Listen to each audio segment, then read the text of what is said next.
My name is Val. I am an alcoholic. My home group is New Horizons in Bend, Oregon. We are meeting online Monday through Thursday right now through the end of the month. And then we get to go back in person, which I'm super excited about. And Sarah, thank you so much for asking me to chair tonight. I'm excited to be chatting with you guys. Yeah, I got sober in Portland, Oregon, and a big part of me staying here was one, my first sponsor found me in the basement of a rowdy young people's meeting. And, I had a lot of fellowship connection. And I got to learn that, even though I was sober, because I was very convinced, I was so convinced when I got here that I was never going to have fun again. Because I had taken on the persona of like, being the party girl, doing all the things, being the one that was always fun and everyone wanted to be around. But the crazy part is that in my drinking experience, I went through all the things that we go through. I went through exactly what it talks about in the big book, the terror, the bewilderment. And I went through exactly what it talks about in page 21. Welcome to all the people who are newer, coming back, celebrating days, counting days, because, that's where I really discovered who I was reading through the doctor's opinion in the big book of Alcoholics Anonymous, and then also reading page 21, where it thoroughly describes exactly what I was feeling. It describes the ailments, it describes the things that I was thinking in my mind, but just didn't know how to actually put to words. Right? When I read the big book, I heard about things like, being able to function in other areas of life, but when it comes to alcohol, I'm not able to put the drink down. And I didn't understand, when I got here, I didn't understand why I could not drink soda, or I could have, like self-discipline in certain areas. But when it came to the drink, like there was no way that I could quit.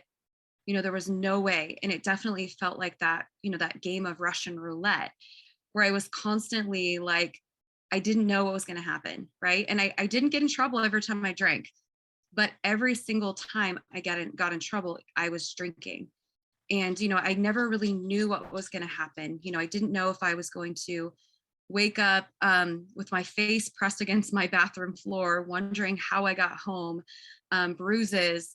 I didn't know if I was going to wake up with my car half in the yard. I didn't know if I was going to wake up like not knowing where my car was, not knowing where I was. I woke up in different, like I woke up Christmas Eve 60 miles from my house and had no recollection of how I got there. I've gotten on planes and gone to other cities, no recollection of going there. Like there's just a lot of really bizarre behaviors that were happening in my drinking career. And it's almost like I couldn't understand. I had people in my life, more than one person in my life say, Val, why don't you just not get so wasted? We don't like it when you drink before we go out, before we, like I would show up already wasted when everyone else was just starting. And I couldn't understand, I couldn't understand why I couldn't just not do it. I had all those, like I had notebooks that I would just like write in, and I like tear stained notebooks that you can't even read in the next day, of me just like begging myself to stop, begging myself to quit, begging myself to quit this insane cycle that I was going through. And there was mornings where I would come to and I would be like, I'm not going to do that again. Val, don't do that again. Please just don't do it. Like stop. I got sick of saying I'm sorry. I got sick of having to run away. I had to run away. I chose to run away a lot. I would switch jobs. I would move from a city. I would change boyfriends. I would change, whatever I needed to change externally to avoid having to actually deal with what was going on. And, over a certain amount of time after, running away and avoiding and doing all these things and just piling alcohol on top of that, like so much, I got to a point of like alcoholic insanity, like it talks about in the big book. There was that alcoholic insanity where now this life seemed like the only normal one. Like this alcoholic life seemed like the only normal one. And today, sometimes I even think about some of those things that happened that were just kind of normal for me back then. And I could justify it and I could just like move forward and go on and keep going, constantly running.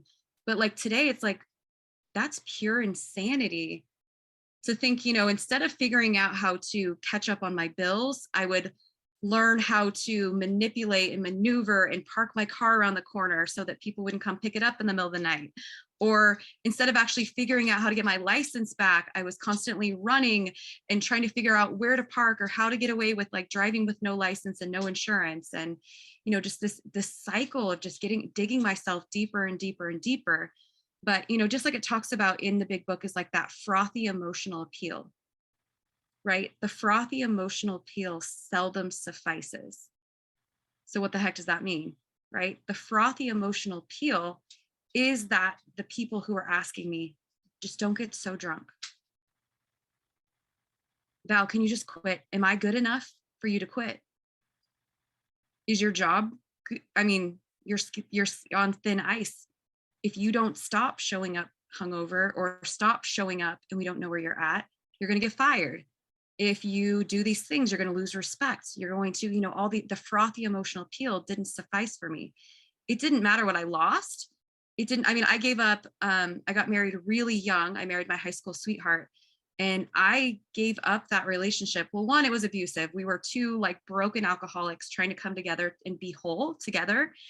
But we couldn't do that, and we had a lot of the alcohol around us. There was a lot of rage fueled nights. And, I chose in that point, I was fairly successful when I was younger, and I chose to give up the career, the house, the husband, the self-respect, the car, everything in my life for king alcohol. That's all that mattered because alcohol was my companion in the good times, in the bad times, in the times that I didn't want to live. Alcohol was always there for me. And when I say king alcohol, like I know in my heart of hearts today that, that was my everything. Like my life revolved around it.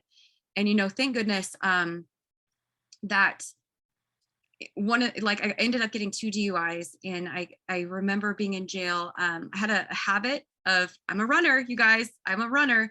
So I had a habit of not showing up to court. And so I ended up getting some failure to appears. And so they held me in the courts until my next court date. And, one of the things that just felt like, oh my gosh, don't they know who I am though? Like I've got so much to do, so many parties to go to. And, these clubs are not going to know what to do without me, like this is what's going on in my head. And I thought I had this whole life that I had to live and that how could they hold me in jail for 14 days, right? But little did I know that that was the biggest blessing of my life because the morning of, May 17th of 2011, I was driving myself to turn myself in. I lived in downtown Portland, Oregon, and I was driving down to the Oregon City, Milwaukee jail, Clackamas County Jail to turn myself in. Drunk as crap, using other substances to stay up all night drinking. And before I turned myself in, I drank a bottle of NyQuil. Again, the alcoholic life seemed like the normal one. Right. And I remember walking in that jail and the guy who was doing my paperwork was like, have you been drinking? Because you stink. And I was like, no, we always think we're clever and we're hiding it. Right. And luckily, that morning of May 18th, 2011, which is my sobriety date, something happened, something that I didn't even know I wanted to happen. In the big book, there's this thing, in the appendix, it's the spiritual awakening, this psychic change needs to happen before we can fully grasp this concept of sobriety. And what I didn't know then was that this psychic change was happening in me.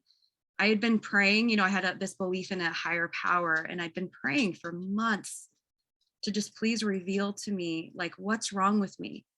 Honestly, I have a lot of mental illness in my family, and I hoped I was just like crazy and they could put me on some pill and I could just live on that pill for the rest of my life and be okay. Right. And so I did, like, I looked around and I just remember that next morning looking around I was searching my mind trying to think of who can I blame for this? Well, I can't blame him because I broke up with him. And that's when I went and used that as an excuse to get wasted and got my second DUI. I can't blame the job because I don't really, I mean, I kind of have one, but not really. I can't blame my family because I moved away from them so I could drink the way I want. Like there was no one to blame but me. And I remember finding the big book of Alcoholics Anonymous, which I've never read from cover to cover. And I read it from cover to cover. And, you know, like I said, I started seeing these stories, you know, the doctor's opinion, hearing about how I have this disease, which I'd never heard. You know, I've just been told for 7 years that I was a criminal, that I needed to just figure it out, that I needed to get my stuff together, that I was, you know, crazy, that I was, you know, like all these things. No one has told me, explained to me that alcohol is an allergy, right? It's a symptom of my spiritual ailments that I have. And there's this allergy that triggers that, like, when I put that substance in my body, as soon as alcohol hits my system, I don't know what's going to happen. I have an abnormal reaction to drinking.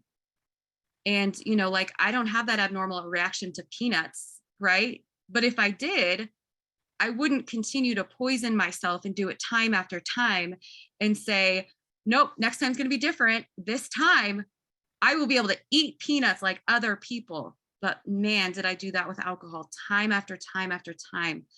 And, you know, I started to learn these things and I started to realize there's a story in the back of the 4th edition that it talks about, you know, I believe it's, I think it's a man who wrote it. I can't remember who wrote this story, but they were talking about coming to in the middle of a conversation, you know, like 90 miles away from their house and having no idea how they got there. And I was like, oh, other people do that? Oh my goodness. You know, and those feelings, those emotions of like the 4 headless horsemen, and, you know, talking about just the insanity of drinking and how someone can be a fine gentleman, but give him alcohol and he'll become morbidly reclusive. He'll become, you know, antisocial and he will pull back. And that was me, you know, and I started to realize through opening up and sharing things. I mean, gosh, you know, there's even my first 5th step. I remember I've done 2 because I moved back to Central Oregon and I now have a sponsor I've been working with for almost 10 and a half years. And she still answers the phone. I don't know why, but she does. But, you know, in my first 4th step or my first 5th step, I remember even driving to my sponsor's house and being like, I'm not going to tell her this. I'm going to, you know, tell some, but I'm taking to my grave, and this I'm going to take to my grave, and this I'm going to take to my grave. And, you know, the miracle of what happens in this program is my sponsor looked at me after I was done and she said, is there anything else? And I just looked at her and said, yeah, there's more. And I want to tell you that I wasn't going to tell you. And, you know, this was probably one of the first times in my life that I can remember I felt pure relief. And I knew that I was being honest because I didn't even know how to be honest. I didn't know how to trust myself. And so, you know, the recovery, the miracles that happen in this program are amazing. You know, I've met people in here that are closer than my own family. You guys get me. I just traveled to Hawaii, and then I was in Hawaii for 2 weeks, and guess what? We were there. Right. I got to go to meetings on the beach and enjoy, you know, hear the experience, strength, and hope, and hear the language of the heart. I was just in Medford, Oregon, where lo and behold, I was doing this event and one of the security guards was sober. And so we got to go to a meeting and I got to, you know, hear the language of the heart and this experience, strength, and hope. I've been to meetings on the East Coast where you feel like everybody's yelling at you and they do things differently. And, you know, like, but the thing is, no matter where I go, here's Alcoholics Anonymous. No matter where I go, I know I'm not alone anymore. And that's one of the things that, you know, our literature talks about, that the alcoholic feels that loneliness and despair more than anyone else can, right? I no longer feel lonely. I no longer sit in a room full of people and feel like I'm that just like deep, like I don't fit in, right? I've never felt like I fit in no matter where I'm at. But the cool thing about this program is, you know, I didn't want to stick around. I wanted to come in here and figure out what the hook was, because I was so suspicious of everybody. Like you were either using me, I was using you, or there was something going on. There was an ulterior motive. So I came in here and it was like, you guys wanted my phone number and you wanted me to stick around and you were chanting. And I was like, I just want to figure out the hook and I want to get out of here. I don't want to get involved with your pyramid scheme. There was even pyramids on the wall. So I knew it was like an Amway thing, right? And I just wanted to figure out the hook and I was going to be out the door. I didn't want you guys to get to know me. And let me tell you, I stayed that way for about 3 years into my sobriety because I'm very much a lone wolf. And I want you to be close, but I also don't want you to be close. I want to keep you at arm's length because I don't want to get hurt and I don't want to hurt you. And, today the beauty is like, I care about people. I have so much freedom in my life that it blows my mind because when I walked in these rooms, I was facing prison time. I was dying. I looked like a lollipop because I didn't eat a whole lot. I had other outside issues. I didn't eat a whole lot. I drank a lot. My face was puffy. My kidneys hurt and I was dying. I was dying. And what Alcoholics Anonymous has given me is not just hope, but freedom, things I didn't know I wanted when I walked in here. Things like my nephew going shopping with me, this past weekend, he went shopping with me and I've been called a reliable person today. I have keys on my keychain to buildings. People trust me. People trust me to show up when I say I am. I'm not going to like disappear or maybe be in jail. People like don't hide their purses when I come over anymore. They don't hide their medications in the cabinet because I was a garbage can. I was a garbage can. I don't take things that don't belong to me anymore. I have a car that has insurance on it. And I have had a license for like several years now. I didn't from the first couple of years of sobriety, but like I just filled out a background check for a client of mine and I had no sweat. Not a single, like nothing will come up. That blows my mind because I did not know how to get out of the alcoholic pit that I dug myself in. I didn't know how to stay sober for one day when I got here, but I was desperate enough to cling on to that flimsy reed. And, even when I didn't believe that this was for me, because it's easy for me to look at you guys and go, yeah, it's easy for Sarah. Yeah, maybe for Hans. Gosh, Tony can probably get those promises, but not me. Not me. God might love you, but not me. Like, I'm not worthy of this. And all I can say is, if anyone that's trying to figure this out, go read page 21, find out, do you identify? Because if you identify with the symptoms, the characteristics of the real alcoholic, you're probably in the right place. Only you get to decide that for yourself. But don't quit before the miracle happens, because all I know is through the past, decade of my sobriety, I've seen too many people quit before the miracle happens. And, it's really sad that happens, because sometimes I do kind of think like, well, why me? Not that, like, why them? Why did I get it? But, I'm grateful today. I'm a grateful alcoholic, which I used to like rip on people for saying that. I used to think they were full of crap. But today I'm a grateful alcoholic. Like, I would not even have the opportunity, the experiences, the life that I have today, if it wasn't for the steps, the traditions, the 36 spiritual principles that I get to live by today. And honestly, I hate to say, I sound like the AA cheerleader, but honestly, like, this has changed my life. And I get to live. I really do practice these principles in all of my affairs. I'll look back at the traditions and say, okay, how should I run this in my, in my working life? How should I run this in my relationships? What would the spiritual principles tell me about this? And I really do, like, I gauge that. And,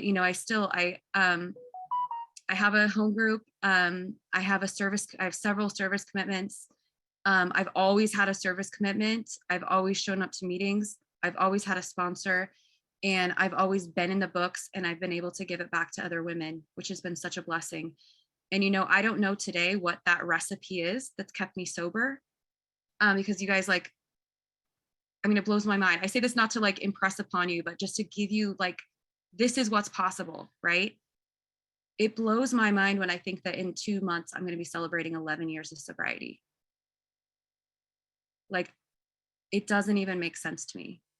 I don't know what that recipe is. All I know is that if I keep showing up, I say yes when I'm asked to do service, I keep a service commitment.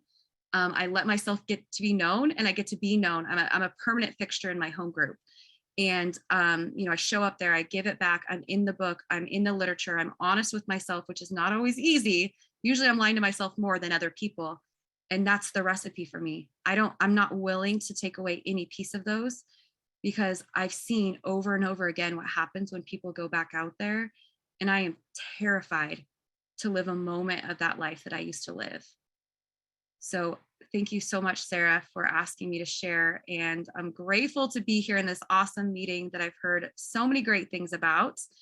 Do we come up with a topic? Is that what you said? Is it topic or discussion? It's just discussion, pretty much. Perfect. Thank you. Then I Thank will you end so with much, that. Val. Thank you. I'm